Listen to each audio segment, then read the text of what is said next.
そうですね。はい。僕はですね、前作の、シャドウハーツ1ですか、から引き続き、主人公のウル役を演じさせていただいてるんですけども、そうですね、前作から一番今今回違うのがアフレコの量といいますか、音声の量なんですね。もう前作に比べてもう1万倍ぐらいあるんじゃないかと思えるほどの、セリフの量が入っておりますので、それもたっぷり時間をかけて丹念に収録しましたから、楽しいものになっていると思います。僕もやるのが楽しみです。でですね、この主人公ウルなんですけれども、なんて言いますか、声を張らないと言いますか、気だるい喋り方を、する、主人公らしくないという主人公なんですけれども、これがですね、結構最初の頃は、絵にね、ゲームの 3D の絵に合わせながらアフレコという形でやったんですけども、これがなかなか最初難しくってですね、苦労したんですけども、やっていくうちにだんだんと慣れてきまして、もう最後はもう素の自分が喋ってるような感覚にまで陥ってしまうほど、集中してアフレコをやらせてもらいました。すごくなんですか、印象に残っている、大切な役になってます。そうですね、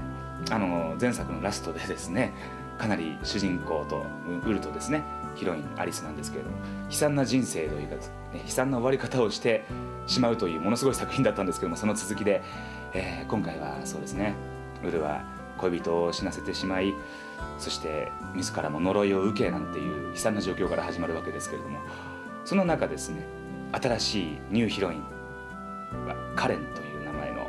かなりグラマラスな、女性でですね、気が強いんですけども、とても素敵な美人がですね、ヒロインということで、ウルとこのカレンというこの2人の関係がどうなってしまうのかというのをですね、自分でも、楽しみにしながらどうなっちゃうのか、ドキドキしながらやらせていただきました。はい、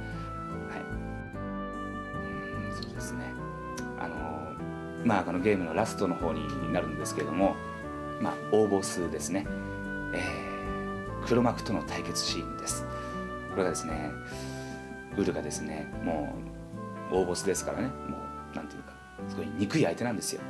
もう憎くてしょうがない相手と対面してですね、やっとその恨みを晴らす時が来たっていうのにですね、ゆえありまして、殺すに殺せない状況になっちゃうんですね。せっかく憎き相手をですね、やっつけられるっていう時にですね、もうそういう状況になっている、その自分がですね、なんかもどかしくて悔しくて、本当にもういたたまれなくなってですね、もう床を何回も叩きながらチクショーチクショーって言ってですね、悔しがると言いますか、そういうシーンがあるんですね。僕自身もですね、そのシーンはアフレコやりながら、ちょっと目に涙が浮かんじゃったりなんかしながら、演じさせていただきました。かなり気合いの入ってるシーンですので、ぜひともお楽しみに。はい、僕自身もですね、もうすごく楽しみながら、収録させていただきましたシャドウハーツ2ですけれども、そうですね、この主人公ウルの激動の人生、男の生き様をですね、ぜひ皆さんも体感していただければと思います。そしてクリアの暁にはですね、衝撃のエンディングが待ち構えておりますので、こうご期待です。以上、ウル役の高橋宏樹でした。そうですね、アリスという役は一言一言セリフを読めば読むほど、なんでこんなに強いんだろうって思う女性で、最初はもっと絵を見た時は可愛くて細くて本当に広いという感じで守ってもらわなきゃダメだという感じがしたんですけれども、また2になってより一層内面的に強くなって、なんで本当にこんな強くなれたらいいだろうなと思うような、そういう私が女性として憧れるような、こんな女性になりたいなと思えるような包容力のある女性だなと感じました。もうちょっとショックでした。かなり、ちょっとは嘘です。かなりショックでした。まさか、シャドウハーツ2決まったって台本いただいて、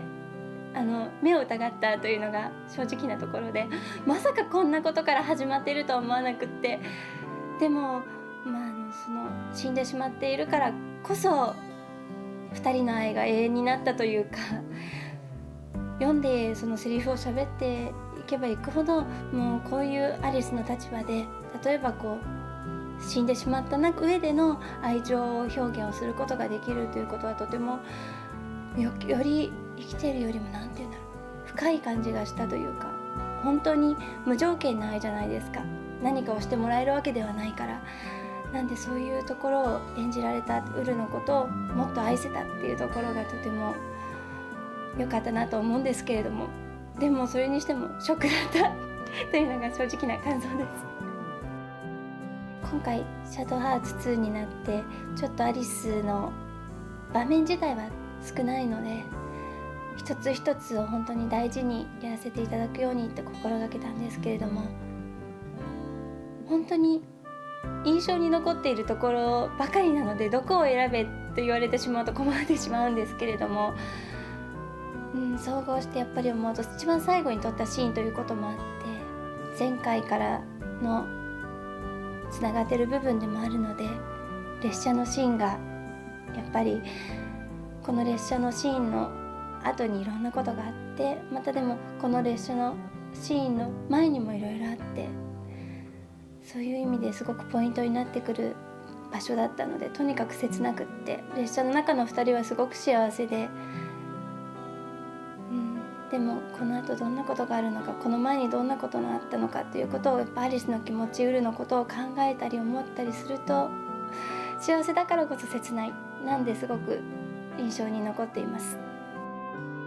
シャドウハーツをプレイしてくださった皆様、どうもありがとうございました。私もこの長いスパンだったので、このシャドウハーツの初めての収録から今までいろいろと自分の中で変わったことがたくさんありました。本当にアリスと出会えて、でまたいろんな状況でアリスを演じることができて、とても楽しかったし、印象深い役柄に出会えてとても幸せでした。これからも、アリスをずっと永遠のヒロインですので、愛してあげてください。よろしくお願いします。はい、最初にですね、カレンの役をいただいた時に、キャラクターの、絵を一緒にいただいたんですけど、その時はカレンは軍人の役なので、こうしっかり軍服を着ていてですね、でこう胸もこうちゃんとあってですね、キリッとした顔で、これはすごいかっこいい強い系のお姉さんなんだなと思って、そういう風に演じようと思ってたんですけど、いざ台本をいただいて読んでみたら、すごく普通の女の人で、弱い部分もすごくあって、でも弱い部分があるからこそ自分のことをこうしっかり見せようと頑張っているような、そんなけなげな面のある女の人だったので、そこがちょっと意外だったんですけど、演じててすごい楽しかったです。すごく、このシャドウハーツはですね、長いお話だったので、印象に残ったシーンもとてもたくさんあるので、一つ二つ選ぶのはすごく難しいんですけど、あえてというならですね、ウルの変身シーンのムービーがめちゃくちゃ大好きです。すっごいかっこよかったです。あまり詳しく言っちゃいけないのかな、こうバサっていう感じですね。何が何やらっていう感じかもしれませんが、まだプレイしてない方にはもうすごいかっこいいシーンがあるので、そこをぜひ見ていただきたいのと、あとですね、自分が出演しているシーンでは、私のカレンはこうウルにこうですね、ほのかな思いを寄せているわけなんですけれども、その思いをですね、なんかこう表現するシーンがクライマックスの方かなにあるんですけど、そこがですね、非常に自分でも頑張って演じた、全体頑張ったんですけど、そこはかなりちょっと気合を入れて、私生活でもなかなかないようなシーンなんですけど、があったので張り切って演じさせていただきました。そこをだからぜひ皆さんに注目していただきたいなと思います。はい、この度はシャドウハーツ2を、プレイしてくださって誠にありがとうございます。この作品は鳥を終わらせていただいてからですね、非常に私も発売が待ち遠しく、もう遊びたくてしょうがなかった、ゲームです。ぜひプレイされた感想を聞かかせていただければ嬉しく思います。演じてて本当に楽しい、そして、ハマりまくった役柄でございましたので、皆様のご意見ご感想等を聞かせていただければ非常に、嬉しく思います。いかがですか、このバサバサ私のお気に入りシーンはい、楽しんでください。そうですね、今回バリバリの帝国軍人なんで、普段結構チャラチャラしてる性格なんですけど、今回加藤徳さんの良さというか男らしさというかかっこよさ潔さっていうのを本当に前面に出していこうと思って一生懸命頑張りました。で役作りの上でなんですけど、そうですね、特に、これといっ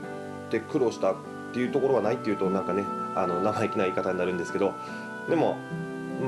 絵を見ていただいたら分かるんですけども、もう重々しく重厚感たっぷりにやろうということだけを念頭に置いて最後まで一貫して役作りをしたつもりです。そうですね、結構地味に前作の1でも登場させていただいているキャラクターなんですけども、前作でですね一度憧れの上官というか、ね、上司の方を亡くしてしまって、それまで真面目な本当に優しい性格の軍人さんだったんですけど、ちょっとそれをきっかけでだんだん冷徹っていうほどでもないかもしれないんですけども、表面にはなかなか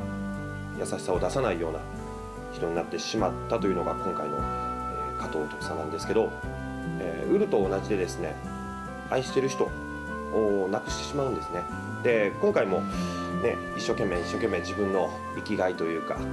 これから一緒に頑張っていこうっていう大切なものがあるんですけども、それをまた同じようになくしてしまうということで、本当になんていうんですかね、1回だけでも辛いと思うんですけど2度同じようなことが起きてしまって、多分本当に現実の世界で僕が同じような立場だったらどうなるかっていうのが想像もつかないぐらい辛い思いをしたと思うんですけども、そういうやり場のない怒りっていうか憤りっていうか、そういうものがだんだん大きくなってきて後半のクライマックスへとつながっていくと思います。そうですね、もう主人公っていうかウルと絡んでいるところに関しては全部印象的で思い出深いシーンがたくさんあるんですけども、横浜の外人墓地のシーンがありまして、そこであんまり言葉数が多い方ではないんですけど、ウルと、言葉少なく話し合いをして、で、ウルはウル、